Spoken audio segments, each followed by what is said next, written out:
Good morning, students. Welcome to the class again. We were discussing Favorsky rearrangement.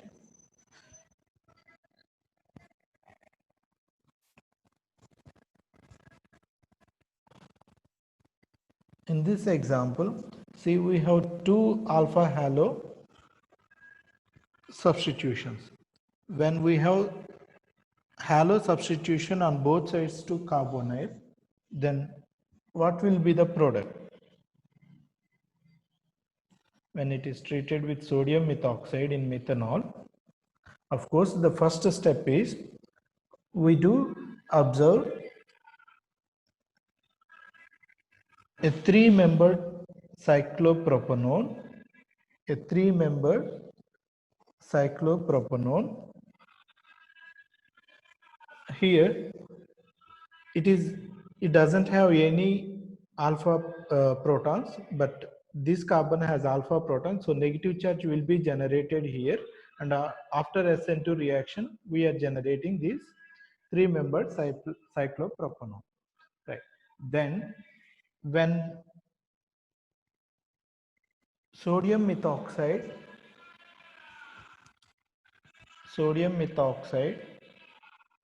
attacks on this carbonyl carbon, then carbonyl bond will be breaking, then again it will polarize back to generate the C double bond. Now we need to look at the less stable carbocation, right? But in this case, because we have a good leaving group, then we need the bond breaking is triggered by the leaving nature of bromide. When this bond breaks, what will happen? It can polarize towards the halogen, so that halogen will be leaving. So in this case, we don't observe stable carbanion generation, but what is important is the leaving nature of bromide ion. So it triggers the bond breaking on this side. So what we are getting? We are getting an alkene, and then we have an ester group. So this is the product here. Okay. So here it is not the stable carbanion formation when we break the cyclopropanone, but it is a leaving nature of bromide ion which triggers the bond formation on the other face, other side, so that we will have a double bond. Now when we look at this example,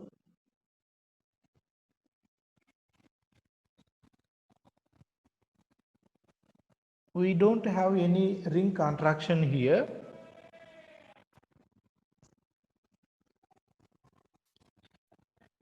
because the benzylic protons are more acidic compared to these protons. What we generally observe is loss of proton from this carbon, then SN2 reaction will then generate the cyclopropanone.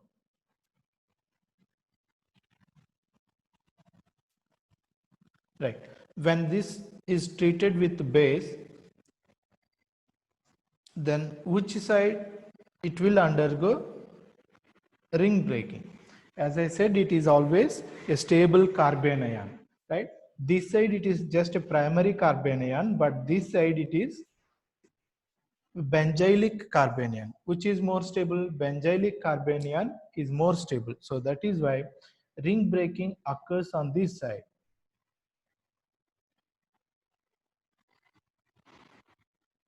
COOH. Here anion will generate, which is benzylic anion, more stable. That will be protonated finally. So this is the product here.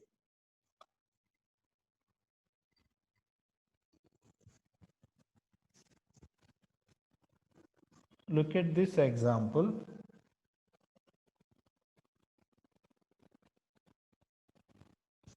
When it is treated with sodium methoxide,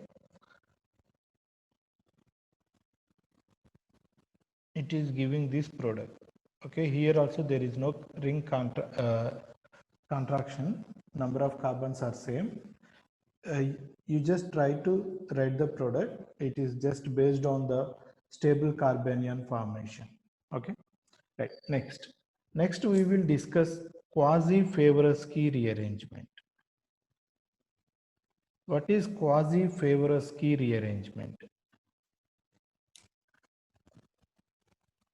For a quasi-Favorsky rearrangement, it is the same substrate which will have alpha haloketone, but the only difference is it doesn't have any alpha hydrogens. If alpha hydrogen is there, then base will pick up that alpha hydrogen, then generates a 3-membered cyclopropanone. But in case of quasi-Favorsky, it doesn't have any alpha hydrogens. Then how the reaction will occur? The reaction will occur by direct addition of base onto the carbonyl. Then this double bond will break, then again it will back polarize, so that it will again generate C double bond work. Then we will have alkyl shift. We will have alkyl shift. So this phenyl group will shift to this position because we have a good leaving group. So the alkyl will shift from carbonyl to the carbon where the leaving group is there. So the product is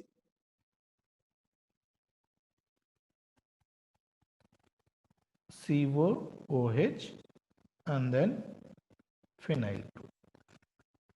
So what is quasi-Favorsky? It is similar to Favorsky rearrangement. Only difference is it doesn't have any alpha hydrogens. This side it is phenyl group. It is a tertiary carbon. So we do not have any alpha hydrogens. Then here the base will directly attach on the carbonyl carbon, so that it leads to an alkyl migration to the carbon which is having a leaving group.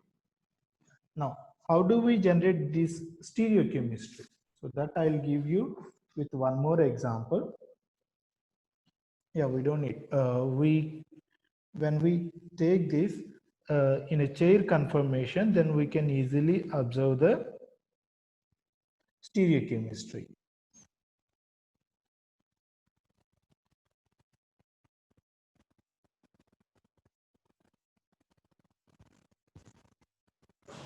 Right.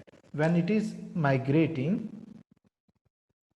obviously this group, because it is at equatorial position, it will migrate like this only. Why? Because axial position we have a leaving group. Incoming nucleophile must always be from the opposite direction, right? In an SN2 it must be always from the opposite direction, because leaving group is at axial position. Incoming nucleophile will approach this carbon from equatorial position. So when this leaving group leaves, it is occupying equatorial position. So equatorial position is occupied by pH. So obviously this acid group will occupy axial position. So that is why it is above the plane, it is below the plane. I'll just give two examples for quasi-Favorsky rearrangement. You practice these two problems.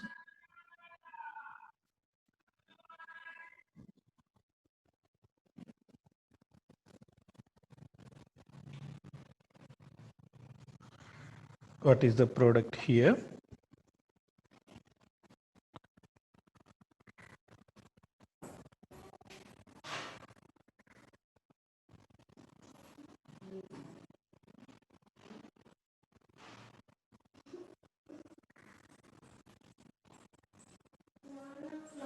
What is the product here? Practice these two problems. Now we will see Ramberg-Buckland rearrangement. What is Ramberg-Buckland rearrangement? Ramberg-Buckland rearrangement is similar to Favorsky rearrangement. The only difference is here we will have a sulfur dioxide and an alpha chloro compound, alpha halo sulfur dioxide. When we treat this fellow with a base, we will have a 3-membered sulfur dioxide ring, a 3-membered ring, but the difference is when we heat this, it will undergo desulfonation So sulfur dioxide will be leaving to generate the double bond. So sulfur dioxide will be leaving, we will have this double bond. Okay. So this is the only difference between Favorsky rearrangement and Ramberg-Buckland rearrangement. Both are similar. So what I will do, I will give you some more practice problems. Please take the notes.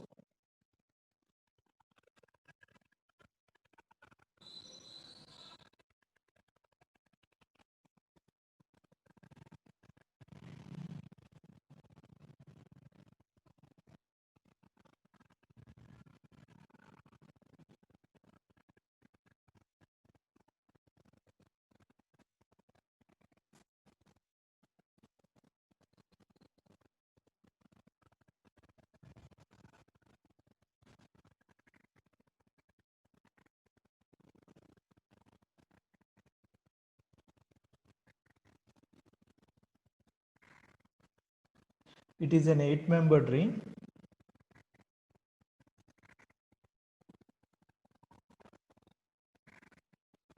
We have sulfur dioxide here.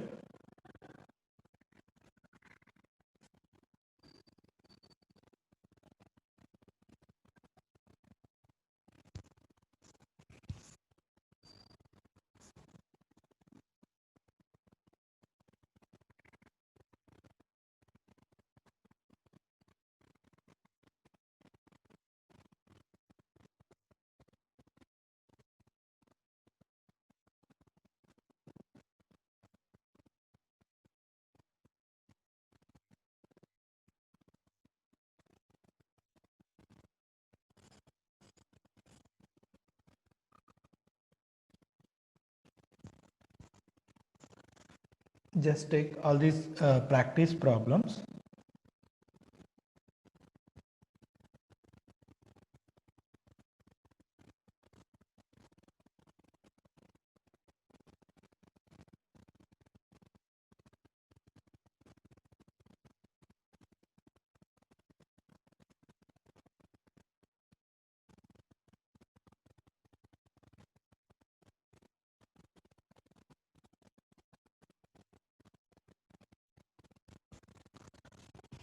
It is the 5-membered ring with sulfur dioxide and alpha halo.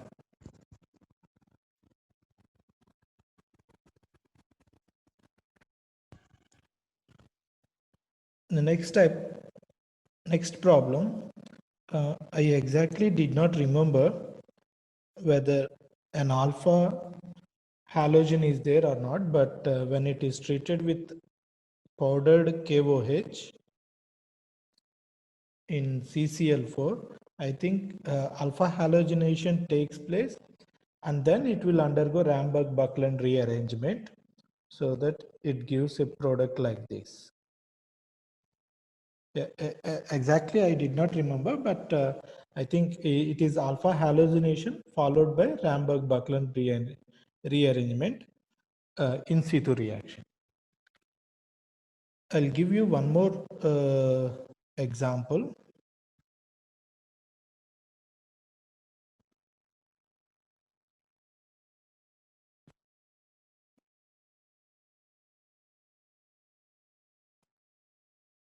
BOC is tertiary butoxy carbonide. It is a specific protecting group for nitrogen. When it is treated with NCS, N-chlorosuccinimide, alpha halogenation, since it is chlorine, it is alpha chlorination takes place. Then when we do oxidation with MCPBA, sulfur will be oxidized to sulfur oxide.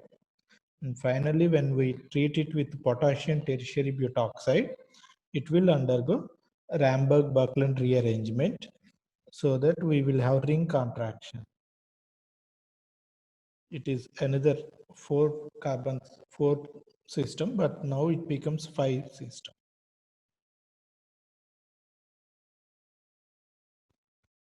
I'll give the mechanism for alpha halogenation. Of course, other things we know, right? When sulfur is treated with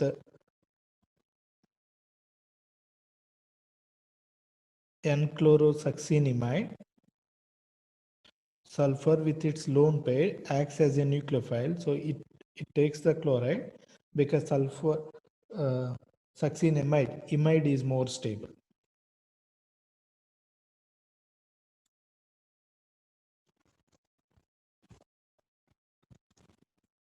Then we can have positive charge here, chlorine, then succinimide.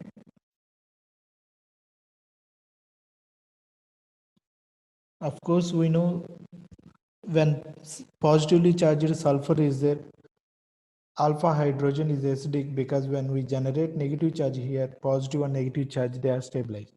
So succinimide will pick up this proton, then this negative charge will be polarized towards sulfur because sulfur is having a good leaving group, right? So what we will have is we will have a double bond, positive charge on sulfur, and then chloride ion is just, sorry.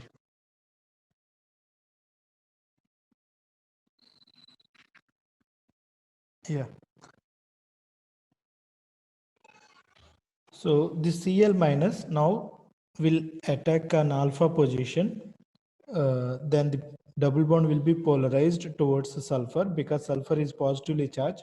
After polarizing this double bond, sulfur becomes neutral. So this is how we do alpha halogenation on sulfur compounds with NCS. If we use NBS, we will have alpha bromo.